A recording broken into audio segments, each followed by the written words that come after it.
Welcome to Nagaland TV, Somon Lawas. Today, once again, we are here in front of you to present you one another news. Today's news is related to the politics, and also we have a prominent leader from Bihar, and he's none other than Sunil Kumar Pintu, MP from Bihar. So he's with us. We'll talk with him why he is here in our state, Nagaland, and what is the reason behind also.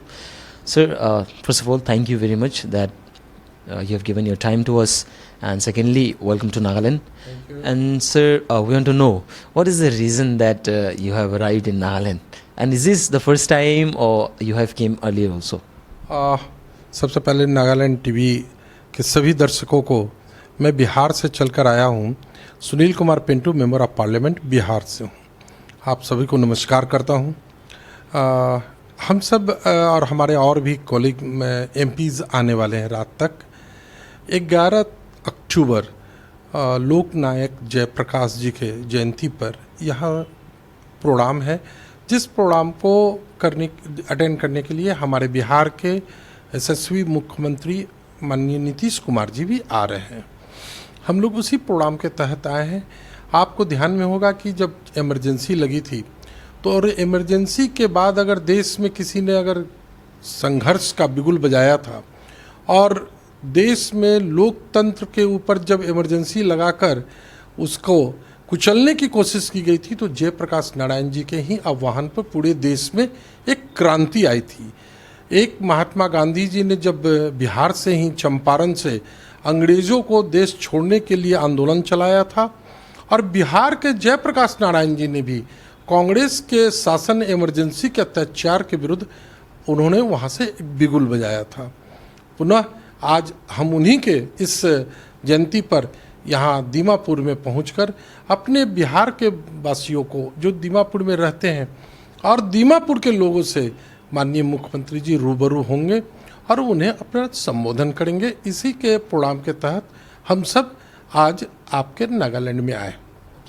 Sir, जैसे कि आपने अभी बताया है हम लोगों को कि जो जयप्रकाश नारायण जी की जयंती है 120वां, तो उसी के रिलेटेड में आप लोग यहाँ स्टेट पे आए हो, लेकिन आपने और भी एक चीज़ बताया कि और एमपीस आने वाले हैं, तो एमपीस कौन है, वो एमपी कौन है, उन लोगों का नाम जानना चाहेंगे आप? अभी आज इवनिंग में आ रहे हैं श्री रामप्रीत मंडल जी, वो बिहार से झंझारपुर से एमपी हैं, और श्री कौशलेंद्र कुमार सिंह जी आ रहे हैं जो नालंदा से, बिहार के नालंदा डिस्ट्रिक्ट से वो एमपी हैं, और उनके साथ बिहार सरकार में वरिष्ठ मंत्री माननीय श्रवण कुमार जी भी आ रहे हैं, और कल आ रहे हैं बिहार के ही एक वरिष्ठ मंत्री जनाब जमा खां साहब आ रहे हैं, और उनके साथ एक हम लोगों के एक्स एमपी भी आ रहे हैं। हम सब आ रहे हैं और ये मेरा सौभाग्य है। आप नागालैंड टीवी के माध्यम से मैं कहता हूँ, इतनी सुंदर नागालैंड मैं आज तक यहाँ नहीं आया था। सॉरी, मैं गुवाहाटी बहुत बार आया हूँ, मणिपुर आया हूँ, आज पहली बार मुझे नागालैंड यहाँ दीमापुर आने का मौका मिला। मैं पूरे दीमापुर वासियों को और नागालैंड वासियों को हाथ जोड़कर नमस्कार करता हूँ। बहुत खूबसूरत आपका नागालैंड है, दीमापुर। अच्छा सर, मैं आपको बताना चाहूँगा जो जयप्रकाश नारायण जी थे, उनका एक बहुत बड़ा हाथ है हमारे इस जो है कि नागा पीस मूवमेंट जो 1964 में उन्होंने योगदान दिया था, इसमें अंडर एनबीसीसी के अंडर में किया था उन्होंने। तो उसी चीज़ के ऊपर, क्योंकि हम लोग जो देख रहे हैं हमारे स्टेट के अंदर की जो युवा है, युवा भी ये चीज़ को भुला चुके हैं कि जय प्रकाश जी कौन थे, नारायण जी कौन थे। तो उसके ऊपर रिलेटेड जो हम लोगों को पता चला है, 120वां जो अब जयंती होगा उनका, तो उसमें फाउंडेशंस भी है कुछ और कुछ समाज भी है। तो आपको क्या मालूम है कौन फाउंडेशन है, या फिर आपको यहाँ आके पता चला कुछ, या बता सकते हैं हम लोग? नहीं, उस संबंध में तो हमारे और लीडर्स आ रहे हैं। उसके बाद कैसे कैसे क्या प्रोग्राम है और वो लोग आ रहे हैं वो बतला पाएंगे। हमारे यहाँ लोकल जो हमारे जेडीयू के लीडर्स हैं वो लोग बतला पाएंगे पूरे उस डिटेल के प्रोग्राम के बारे में कि क्या क्या प्रोग्राम हो रहे हैं। हम लोग को तो उस प्रोग्राम के तहत यहाँ भेजा गया है, और आपने ठीक ही कहा है कि जयप्रकाश नारायण जी के ही उस आंदोलन के कारण आपके यहाँ नागालैंड में भी शांति हुई थी, और बिहार से जो आंदोलन हुआ था तो पूरे देश में शांति हुई थी।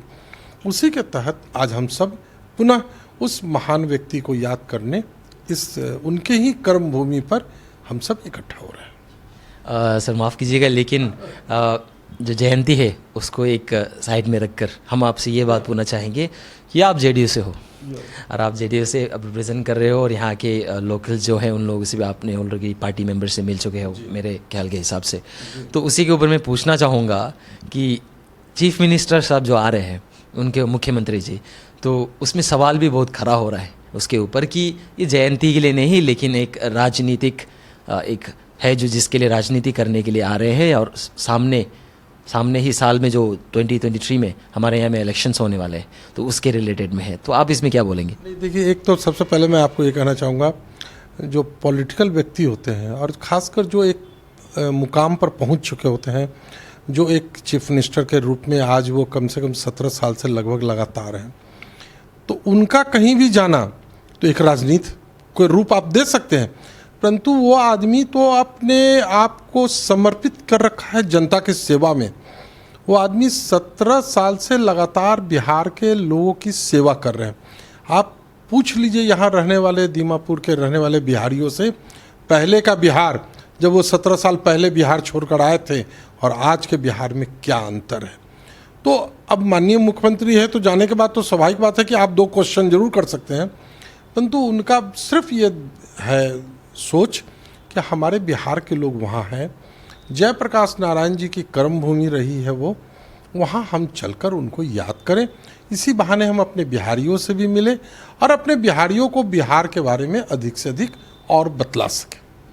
अगर सर मैं आपसे ये पूछूं मुख्यमंत्री को छोड़ के भी कि जेडीयू तो यहाँ पे है अभी इस समय पे और स्टेट के अंदर जो हमारे प्रदेश के अंदर में कर रहे हैं, तो उनका भी मानना है कि कुछ इस कमिंग इलेक्शन में उन लोगों का हाथ योगदान होगा और कम से कम 6 से 7 सीट में उन लोग खड़ा होंगे, तो उसके ऊपर आपको क्या राय है और क्या बोलना चाहेंगे हम उसके ऊपर? देखिए, उसमें मैं इतना ही कहना चाहूँगा कि जेडीयू बिहार में सरकार में है।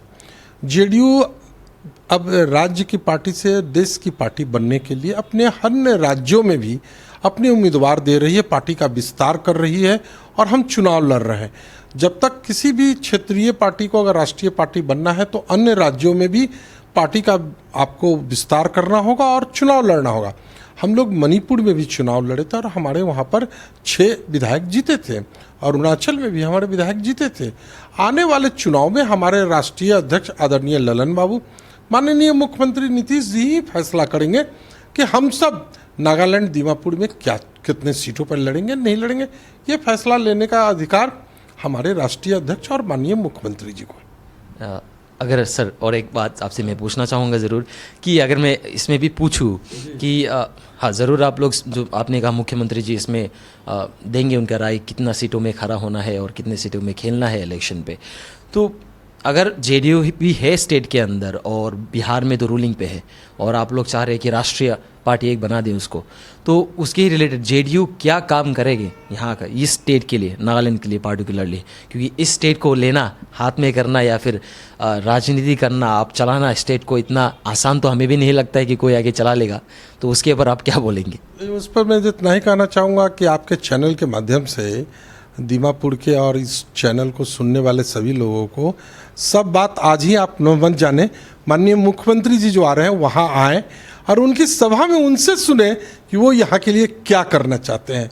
आज मैं अब सभी चीज़ों की जानकारी दे दूँ, फिर हमारे मुख्यमंत्री जी जो आ रहे हैं तो जनता उनको जो सुनने आएगी और वो जनता के लिए क्या संदेश लेकर आए हैं ये उस दिन के लिए ही बचा कर रहने दीजिए। ये आपका जो कहना वो भी सही है, लेकिन हम लोगों को भी जानने का एक उत्साहत है, तो देखेंगे और जेडीयू का कैसा प्लान है। और हमें एक चीज़ बता दीजिए जो यहाँ का नहीं लेकिन बिहार का, बिहार में जेडीयू का दबदबा कैसा है और काम अभी तक उन लोगों ने जेडीयू ने कैसा करके दिखाया है लोगों के प्रति?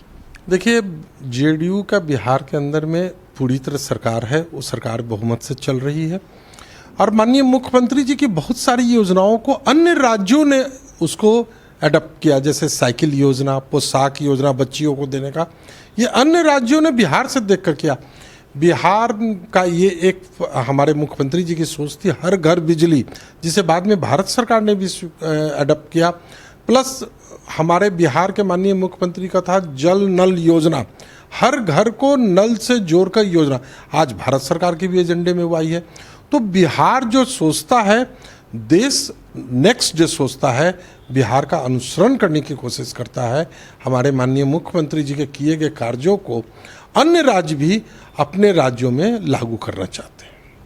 हमारे सुनने में ऐसा भी आया कि जेडीयू ने स्विंग मशीन जो है, सिलाई मशीन, वो भी दे रखे है अपने जितने घर में हाउसवाइफ्स है उन लोगों को।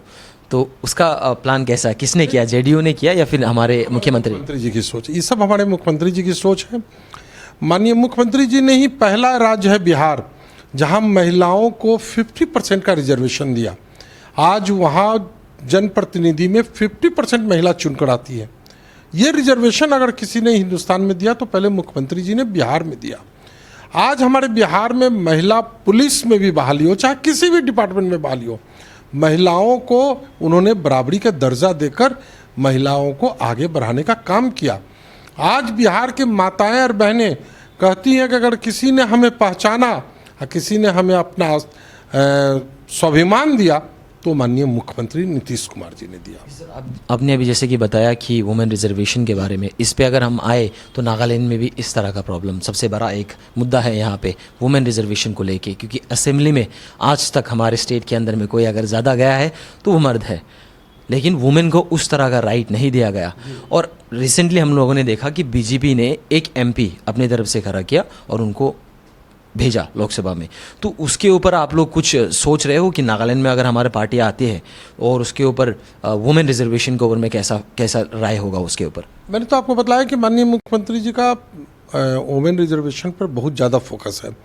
माननीय मुख्यमंत्री जी और माननीय राष्ट्रीय अध्यक्ष आएंगे, इस पर वो विस्तार से बतलाएंगे और आने वाले चुनाव में हमारा मैनिफेस्टो क्या होगा ये पार्टी के संसदीय बोर्ड निर्णय लेगी। माननीय मुख्यमंत्री जी, माननीय ललन जी, माननीय उपेंद्र कुशवाहा जी इस पर फैसला लेंगे कि हमारा मैनिफेस्टो नागालैंड के लिए क्या होगा। नागालैंड के माता बहनों के हक के लिए, उनके हित के लिए हमारी पार्टी पूरी तरह आगे समर्पित होकर लड़ने का काम करेगी। Thank you sir. तो हमारे यहाँ पे ये आपका जो प्रोग्राम, आपसे बात करके भी अच्छा लगा और हम यहाँ पे अंत करेंगे इसका। तो सब हमें भी आपके इस चैनल पर बात करने में बहुत अच्छा लगा। एक बार पुनः आपके चैनल के देख रहे सभी सब्सक्राइबर को मैं अपने तरफ से उन्हें नमस्कार और प्रणाम करता हूँ। धन्यवाद sir. So viewers, as you have watched, we have talked with Sunil Kumar Pintu, the MP from Bihar, and he is here to meet the public, the general public of Nagaland on date 11, which is on 120th birth anniversary of Jayaprakash Narayan, and he was the prominent leader who has given his part in building Nagaland also too, and in the movement. There is peace movement under the NBCC. So viewers, we're ending our session here. So would like to say, if you want more news, you can watch Nagaland TV. I'm a reporter Musarraf Ali with video journalist Chua Ching Pom. Nagaland TV, Sop Manulaga Awas. Watch us live on Geo TV and on your television sets as well. For Dimapur viewers, we are on channel number 994 in Global Chapter, and Kohima and Mokokchung viewers, switch to channel number 138 on Hornbill Digital. For all news and updates, follow us on Facebook, Instagram, YouTube and Twitter.